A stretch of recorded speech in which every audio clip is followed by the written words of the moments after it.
atividades aqui do encontro e fizeram esse pedido para mim, eu aceitei prontamente de apresentar essa força da natureza que vai falar para vocês agora. A Luíse, vou ter que puxar aqui uma colinha, porque tem muita coisa.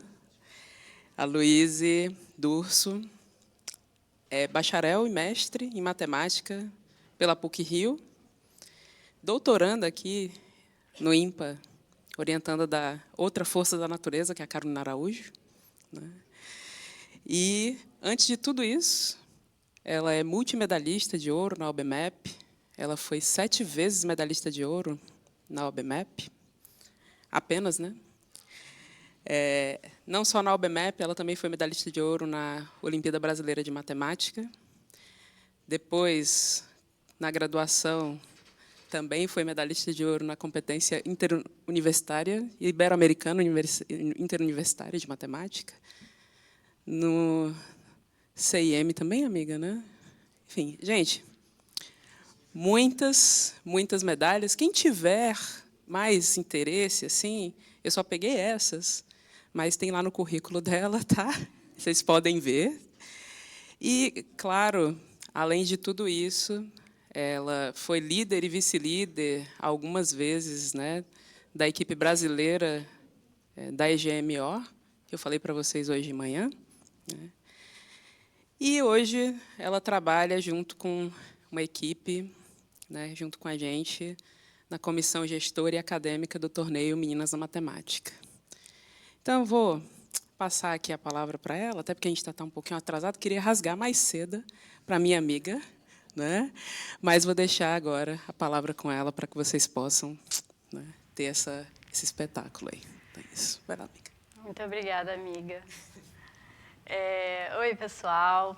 Eu sou Luíse Durso.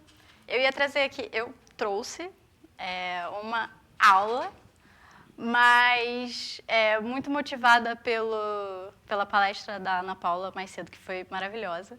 Eu decidi me apresentar propriamente, falar um pouquinho de quem eu sou, porque, né, eu fiquei meio surpresa quando o Roberto me chamou.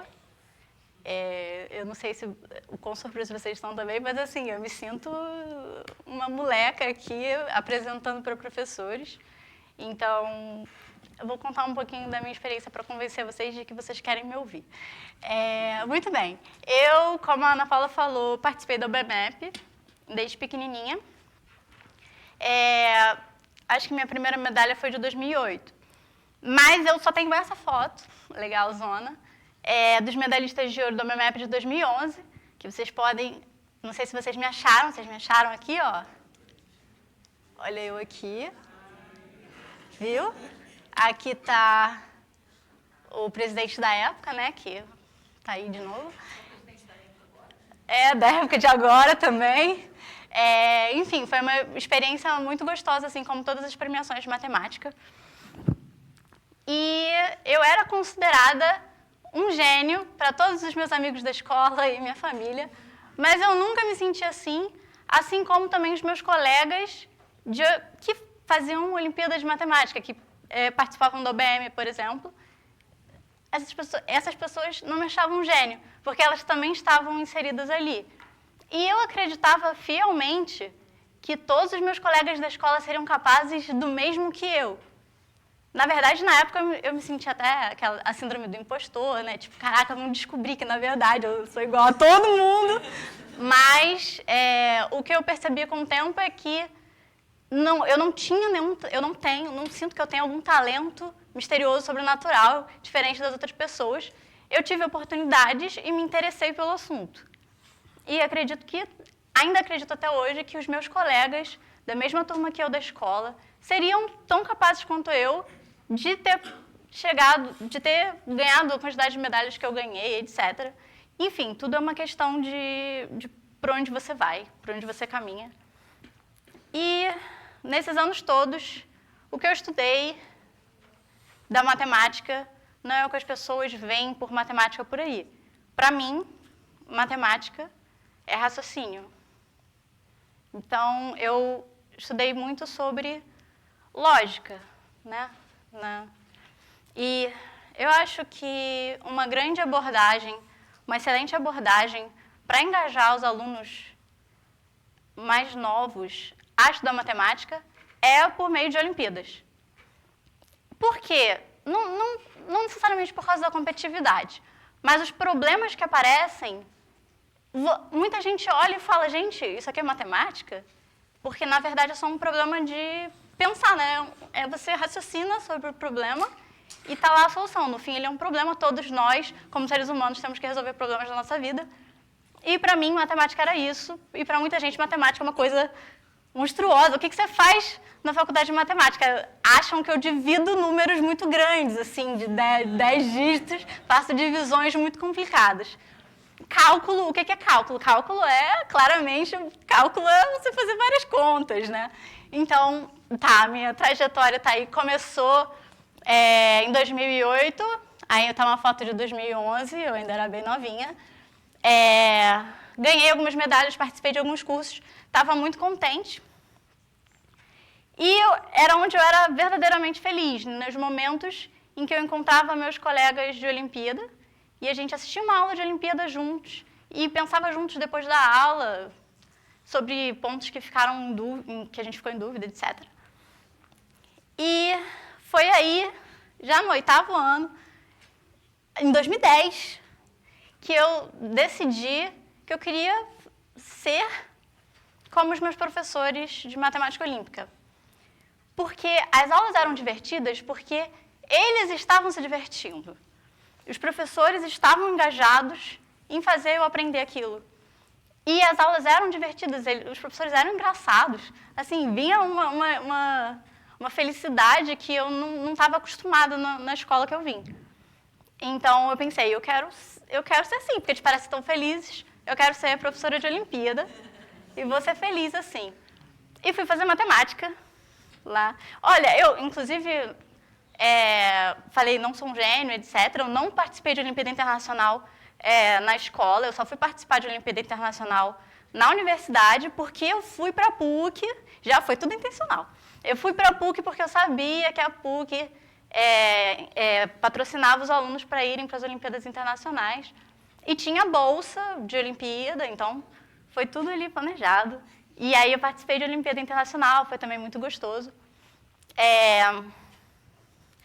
E hoje em dia o que eu faço, eu ainda estou muito ligada às Olimpíadas, não participo mais, né, como estudante, porque não tem mais quem faça prova para mim, só por isso, porque senão eu estaria até hoje lá fazendo prova. Não, mentira! Mentira! Eu faço todo ano, eu faço a prova de Olimpíada mais difícil da história, que é a Vingança Olímpica, que são os alunos que fazem para os professores na Semana Olímpica. Todo ano eu estou lá, participo e luto contra o Gugu. Meu objetivo, minha meta é vencer o Gugu. Inclusive, mencionaram aí, acho que foi você, já assisti a aula do Gugu, não entendi nada. Eu também, estamos aqui. Show. Então, essa é a minha história.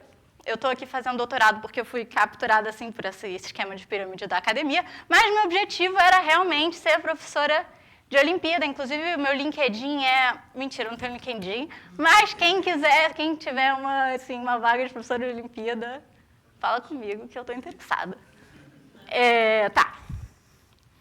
Então, o que eu trouxe para vocês bom, vocês são professores, acho que vocês estão aqui com vontade de inspirar seus alunos, e um assunto que me foi muito interessante quando eu estudei, e eu notei, como professora, que engaja muitos alunos, sem precisar de conhecimentos prévios, é o tema de jogos. Então, tem muitos problemas assim em Olimpíada. O problema te traz um jogo, diz uma dinâmica de um jogo diferente, e aí você tem que descobrir qual é a estratégia e qual dos jogadores tem a estratégia para ganhar o jogo. Depois que eu virei professora, inclusive, eu participo muito ainda das Olimpíadas, não como aluna, mas como professora hoje em dia. Eu estou lá em toda a Semana Olímpica dando aula. Também participo de treinamentos, enfim, já tive meu próprio curso, que, enfim, parei de fazer coisas de graça em algum momento, né? Mas eu dava aula para as meninas, que é um assunto que a Ana Paula trouxe também. E o livro que eu...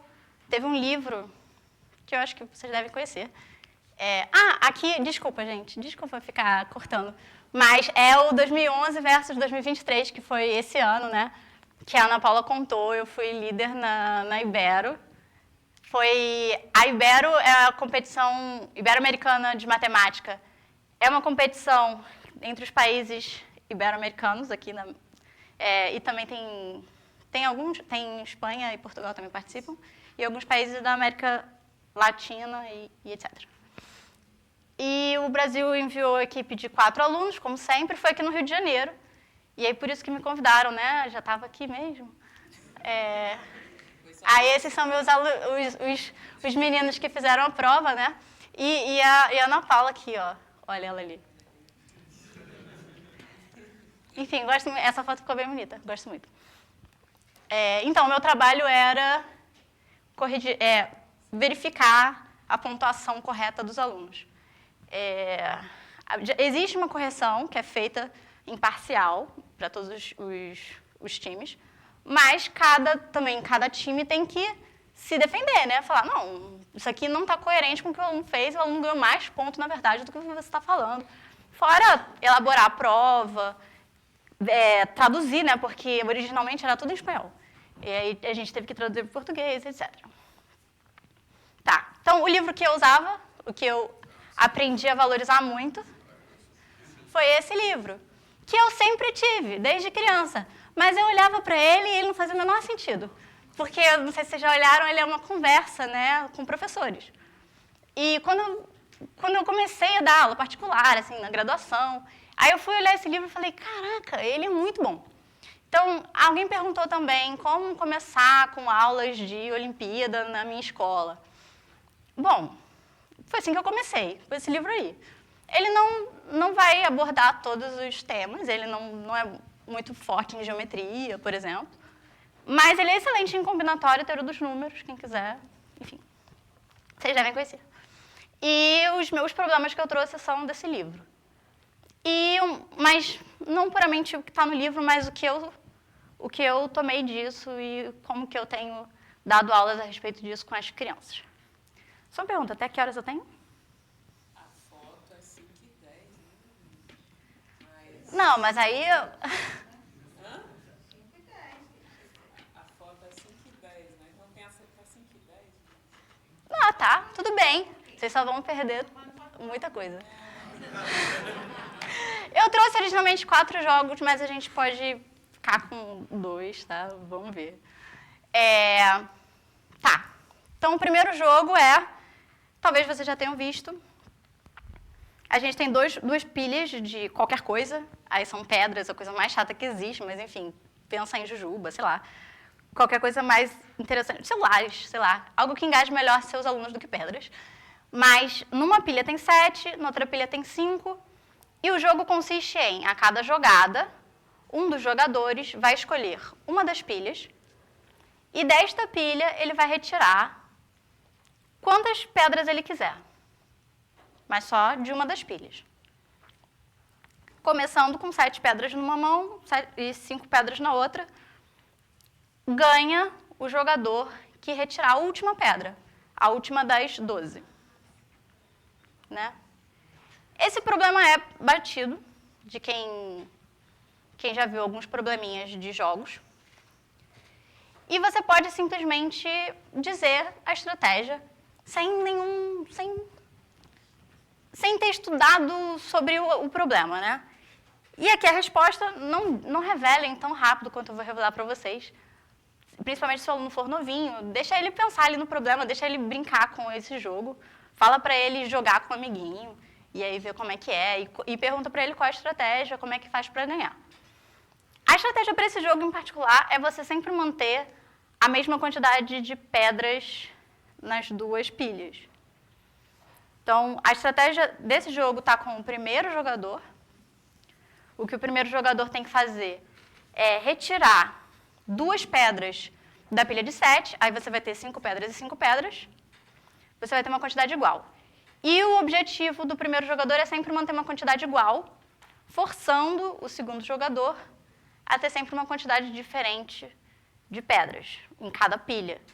E aí o primeiro vai lá e deixa igual de novo, e aí o segundo deixa diferente. Desse jeito, o primeiro jogador vai ganhar, porque para ter 0 pedras, 0 pedras e 0 pedras, isso significa que a quantidade é igual, e só quem consegue fazer isso é o primeiro jogador. Tá? Essa é uma excelente resposta, bem concisa, mas ela é meio mágica. E quem nunca viu esse problema, ou problemas desse tipo, acha que é uma solução genial, uma coisa meio... lá não conseguiria chegar até ela. Mas o que eu vou associar isso com um outro problema que dá para a gente descobrir sozinho como é que faz, sem eu trazer aqui a resposta. Eu trouxe a resposta, né? Enfim. Outro problema, que é bem menos trivial de se explicar desse jeito, a solução, é o jogo 2, que é muito, muito, muito parecido. Mas o movimento dele é um pouco diferente. Novamente, a gente tem uma pilha com 7 pedras e uma pilha com 5 pedras, mas você tem uma possibilidade a mais. A jogada você pode escolher uma pilha de pedras e retirar quantas pedras você quiser dessa pilha, ou, outra possibilidade, é retirar das 2 pilhas, ao mesmo tempo, a mesma quantidade de pedras em cada. Então, você pode retirar 3 de uma pilha, 3 da outra pilha. E aí, nesse exemplo, você vai ficar com 4 e 2. Enfim, isso é uma jogada possível também. E esse jogo não é fácil de explicar a estratégia, que nem eu falei do jogo 1. A simetria ela é zero óbvia. Eu nem sei, na verdade, aqui, rápido, pensando se tem um jeito fácil de falar de uma simetria nesse problema. Então, como a gente abordaria esse jogo 2?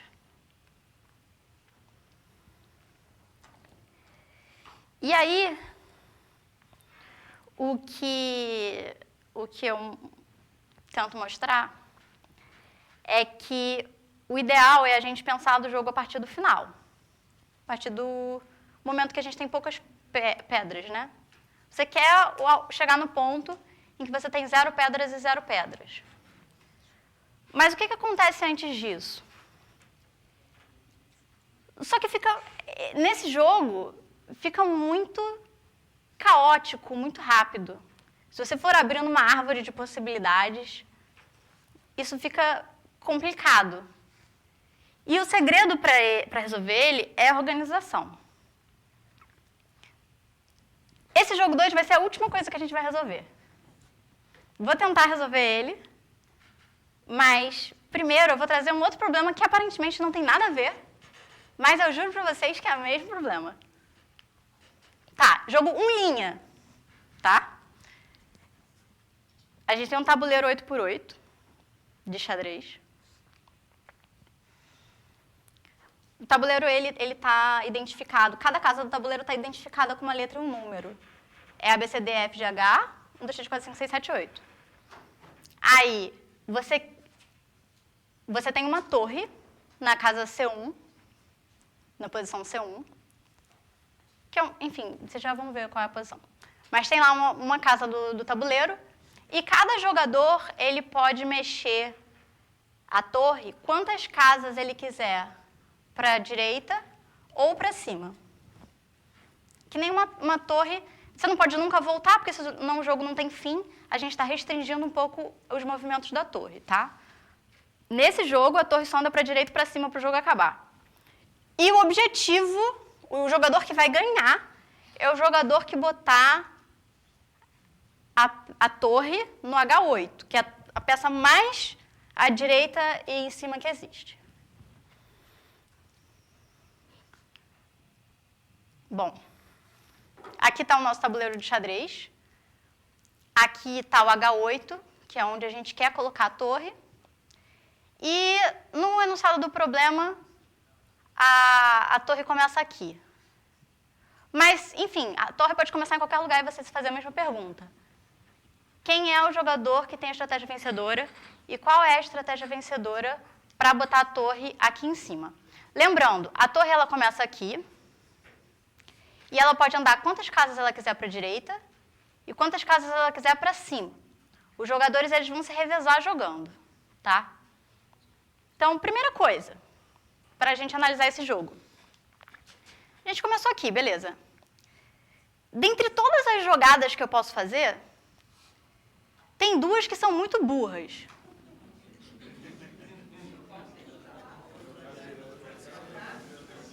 Isso, muito bem. Ninguém aqui é muito burro. Ó, se eu, por alguma razão, colocar a torre aqui, o que o outro jogador vai fazer? Vai ganhar o jogo, né? Ou ele vai ser muito burro igual eu e não vai ganhar, tudo bem. Mas vamos supor que o nosso oponente é muito inteligente, é um gênio. Outra opção que eu não quero fazer, eu não quero levar ela para cá, porque o jogador que é muito inteligente vai ganhar o jogo aqui jogando aqui em cima. Então, nesse tabuleiro, repara que o H8, eu botei um mais, né? O que eu quero dizer com isso? Eu quero chegar lá. Esse é o meu objetivo, chegar naquela casa. Mas a gente viu que tem casas onde eu não quero botar a torre. Independente de onde eu estou, na verdade, eu não vou querer botar a torre em nenhuma dessas posições. Certo? Eu não quero botar a torre aqui, porque se eu botar a torre aqui, o próximo jogador vai ganhar. Então, coloquei um monte de menos, porque eu estou eliminando possibilidades. Isso é pensar a partir do final. Eu estou olhando para a situação final, eu quero chegar naquela situação final e não quero que o meu oponente chegue. Então, eu estou voltando o jogo do final para saber o que fazer. Tudo bem, essas casas são as que eu não quero colocar. Depois disso, depois de ter percebido isso, o que eu faço agora? Oi? A estratégia vencedora consiste nessa primeira jogada. O que eu... Tá, a gente está pensando a partir do final, né? Então, vamos olhar para as casas mais próximas possíveis aqui do final. O final é esse. A gente já sabe que nenhuma dessas casas é boa de colocar. Mas será que essa casa aqui é boa de colocar?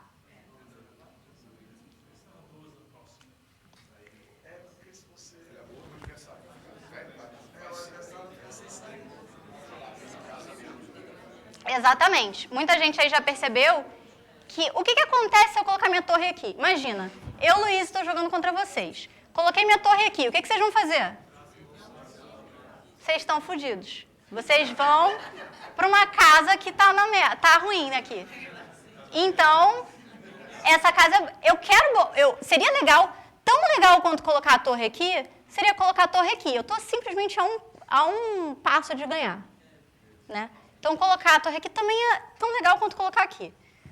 Então, vai aparecer um mais ali. E eu acho que já é talvez seja um impacto muito grande a próxima. Mas, assim como é muito bom colocar aqui, novamente, não é muito bom colocar... é péssimo colocar em qualquer uma dessas casas. Porque se eu colocar aqui, o próximo jogador põe aqui, que é uma casa que já vai para a vitória. Então, o que vai acontecer, né? Sucessivamente, olha só, spoiler. Qual é o meu objetivo, então, como um jogador? Eu quero sempre colocar a torre na diagonal. Esse é meu objetivo. Lembrando que o jogo começou com a torre aqui. Então, o primeiro jogador, o que ele vai fazer? Pá! Colocou na diagonal. E aí ele vai vencer o jogo. Mantendo na diagonal. Então, a estratégia... Eu posso não falar disso. Eu vou resolver o problema, tá? não vou fazer nenhuma dessas análises. Eu posso só falar, a estratégia é manter na diagonal, porque força o outro jogador a sair da diagonal.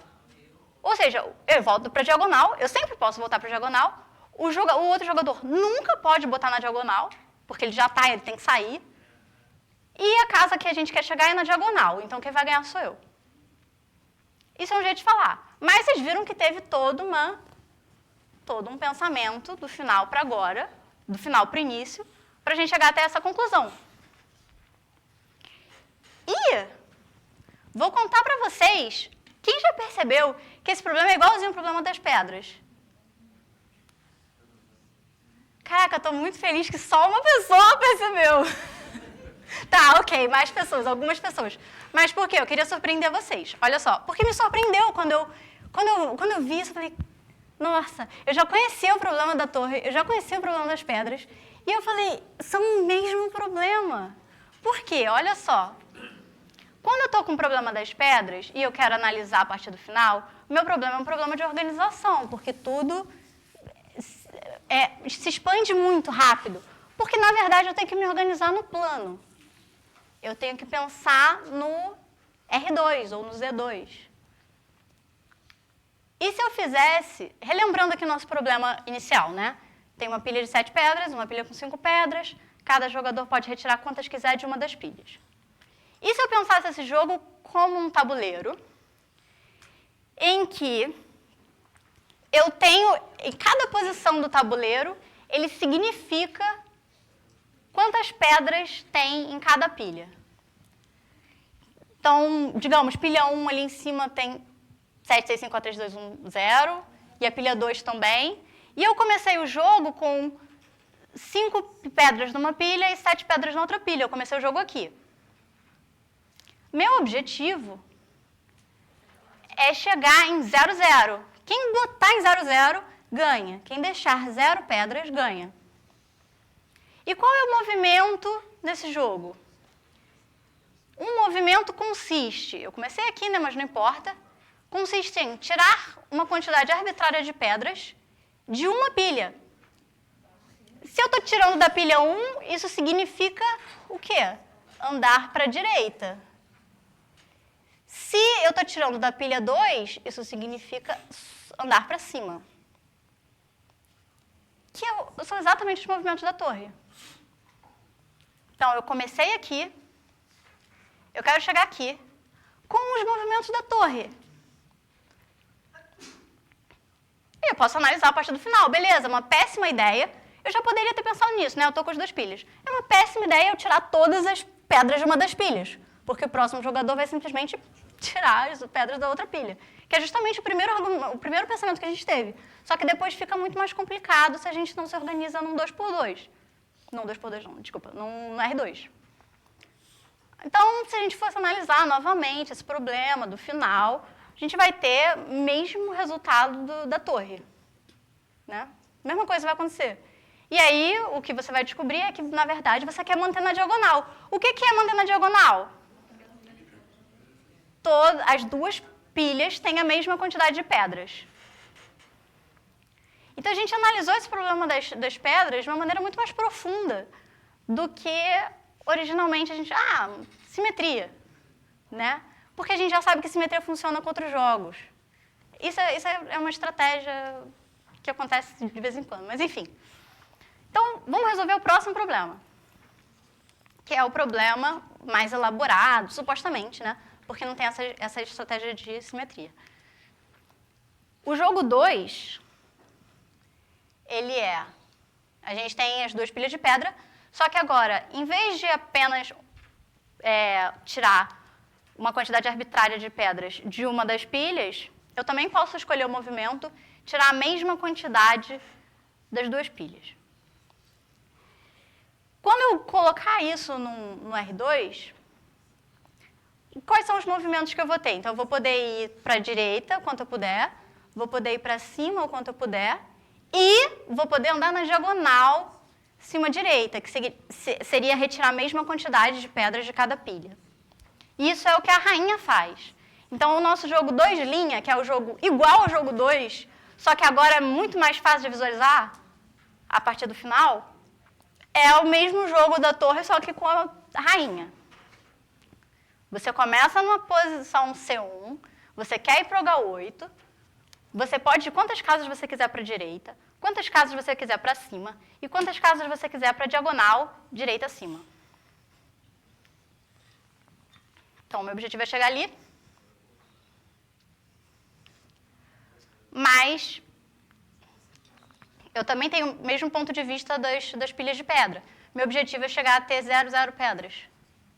E eu comecei aqui.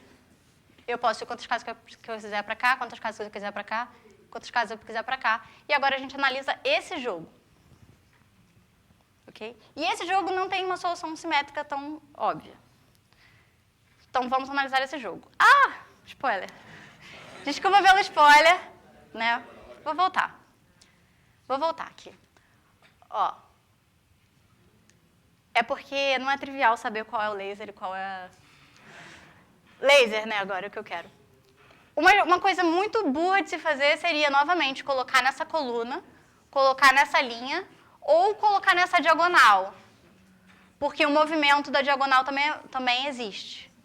Então, eu vou colocar um menos em todas essas casas. Porque eu não quero colocar a minha rainha ali.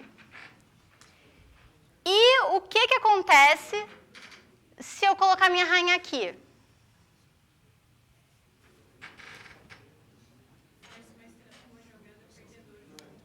Isso.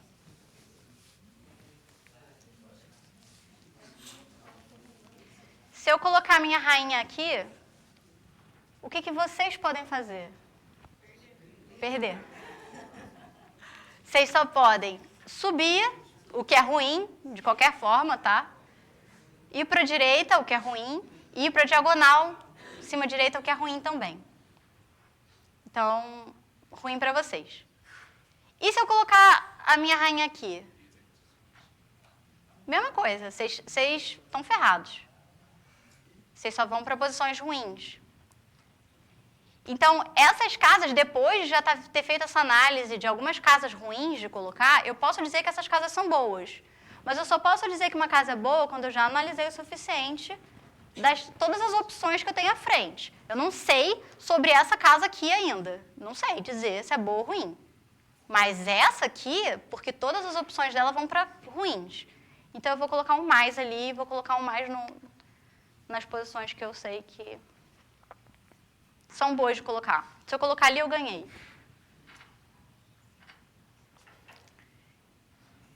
Agora, e agora, o que eu faço?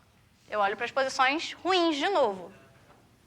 Tem vários lugares agora que estão ruins aqui. Eu não vou querer botar uma rainha aqui. Não vou querer colocar minha rainha aqui, porque ela está na mesma linha daqui. Não vou querer botar minha rainha aqui, nem aqui. E tem as diagonais também. Não vou querer botar aqui, nessa diagonal, e não vou querer botar nessa diagonal. Então, apareceu aí um monte de menos.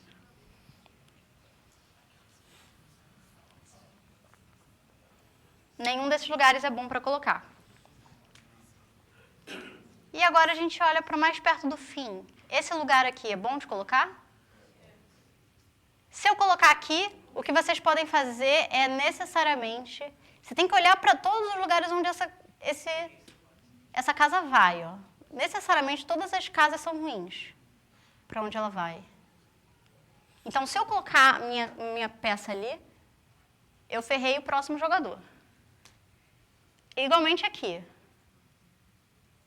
Todas as casas para onde essa casa vai são casas ruins. Então, essa e essa são boas. Eu vou querer colocar ali. E, finalmente, vou descobrir mais algumas casas ruins, né? Que são casas que levam até essas peças. E o jogo já acabou, né, moralmente, porque a minha casa está aqui. Desde que eu comecei o jogo aqui, qual é a estratégia? Como descrever a estratégia do primeiro jogador? Qual a estratégia?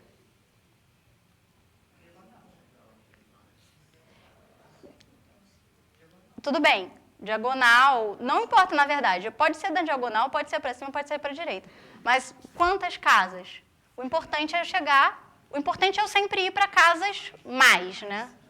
Então eu posso vir para cá, eu posso vir para cá, ou eu posso vir para cá, que também, também é o mais, tá?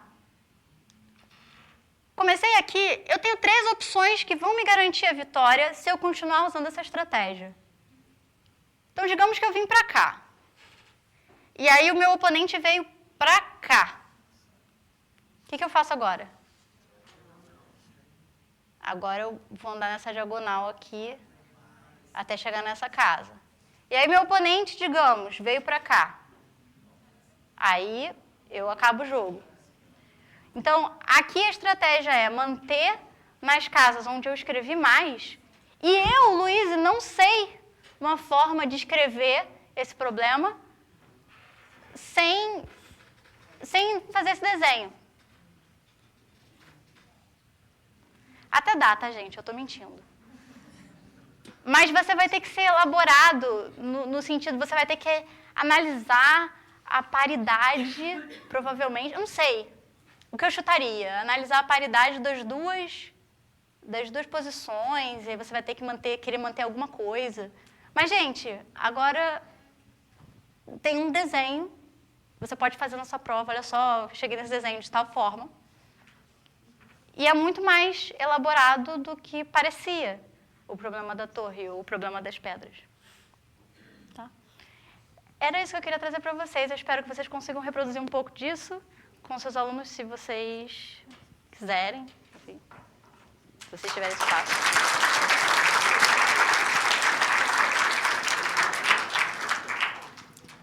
Perguntas?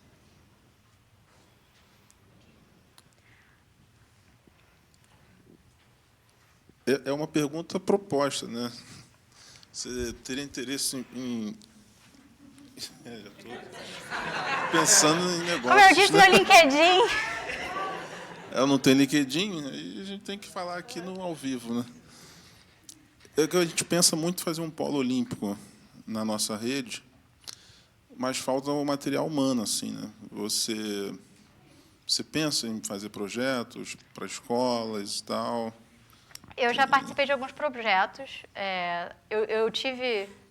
Eu fundei um grupo de estudos de meninas em 2018, eu acho. Isso, eventualmente, como eu contei, morreu, porque eu fazia isso de graça, né? Ninguém me pagou para fazer isso. Mas eu dou aula no POT, dou aula na Semana Olímpica. Mas, sim, eu quero, sim, estar engajada em cada vez mais coisas. É porque isso é muito legal. Alguns pais perguntam muito sobre isso nas escolas, né? Se tem polo olímpico, e isso é uma coisa bacana, assim. Isso agrega muito valor, assim, à formação, né? Só que a gente sempre cai nessa coisa do material humano, porque não é todo professor que trabalha com polo olímpico exige talvez um preparo maior, né? Assim, acho que todo mundo, porque quando você passa de certa etapa ali da Olimpíada já começa a ficar mais complicado, assim. Mas legal. Então, se você concordar, a gente conversa depois. Com certeza. Mais perguntas ou propostas aqui? A menina a moça que já sabia, ela viu a relação entre a torre. Realmente, eu vou sentir falta dos outros problemas. Gostei demais. Eu queria saber qual a ordem que você apresenta os problemas para os alunos. Primeiro a pedra ou primeiro o xadrez? Porque o xadrez me pareceu muito mais fácil de entender. Então, cada vez eu dou uma ordem diferente. Inclusive, é a primeira vez que eu apresento desse jeito e eu estou apaixonada pelo jeito que eu apresentei hoje.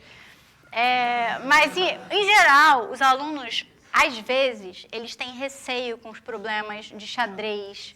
Não é xadrez, né? É um problema de lógica, até porque a torre e a rainha, elas não se mexem do mesmo jeito, né? Elas estão um pouco restritas. Mas os alunos têm um pouco de preconceito quando eles não conhecem xadrez. E aí a pilha de pedras, eu dou uns exemplos, então eles veem mais... Engraçado, eles veem mais fácil a da pilha de pedras.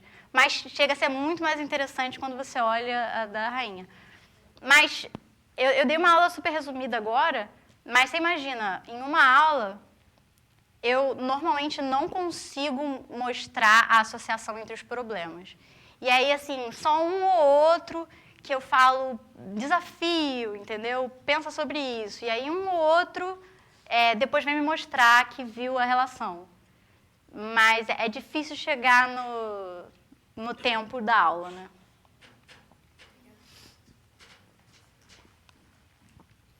Mais alguém? Não? Então, vamos agradecer novamente a Luísa.